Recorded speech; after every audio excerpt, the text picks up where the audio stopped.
धुळे महानगरपालिका निवडणुकीत सन्मानपूर्वक जागा न मिळाल्यास संपूर्ण 74 जागेवर निवडणूक लढवणार, शिवसेना शिंदे गटाच्या मेळाव्यात निर्धार। आगामी महानगरपालिका निवडणुकीच्या पार्श्वभूमीवरती शिवसेना शिंदे गटाच्या वतीनं धुळे शहरातील अजय लॉन्स येथे कार्यकर्त्यांचा मेळावा संपन्न झाला।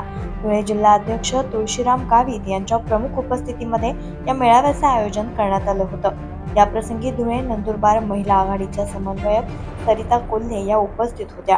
यावेळेस मेळाव्यात भारतीय जनता पार्टीनं सन्मानपूर्वक जागा न दिल्यास संपूर्ण 74 जागा स्वतंत्र लढवण्याचा निर्णय घेण्यात आला आहे। धुळे शहरामध्ये उपमुख्यमंत्री एकनाथ शिंदे यांच्या माध्यमातून सुमारे 140 कोटी रुपयांचे विविध विकास कामे करण्यात आलेली आहेत। त्यामुळे शिवसेनेची ताकद वाढली आहे।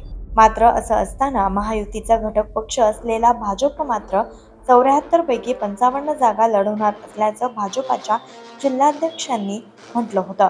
त्यामुळे महायुतीतील शिवसेना शिंदे गटाला जागा देताना सन्मानपूर्वक विचार करावा, अन्यथा स्वतंत्र 74 जागांवर निवडणूक लढवू असे कार्यकर्त्यांच्या मेळाव्यात जिल्हाध्यक्षांनी स्पष्ट केलं आहे। त्यामुळे महायुतीमध्ये बिघाड होण्याची शक्यता निर्माण झाली आहे। या मेळाव्याला मोठ्या संख्येनं शिवसेना कार्यकर्ते उपस्थित होते।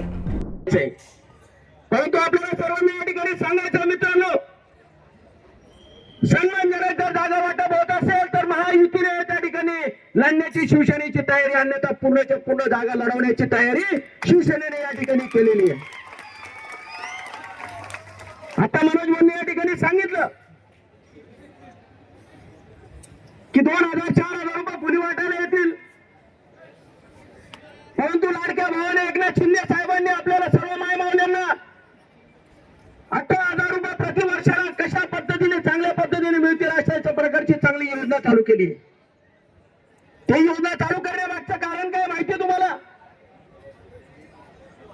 तरुण असेल, माणूस असेल, कोणी त्यांचा पगार हातात पडल्यानंतर किंवा जो काही रोजंदारीचा कारभार असेल ते काम उरकल्यानंतर हातात पैसा पडल्यानंतर महिन्याचा तो माणूस काय करतो?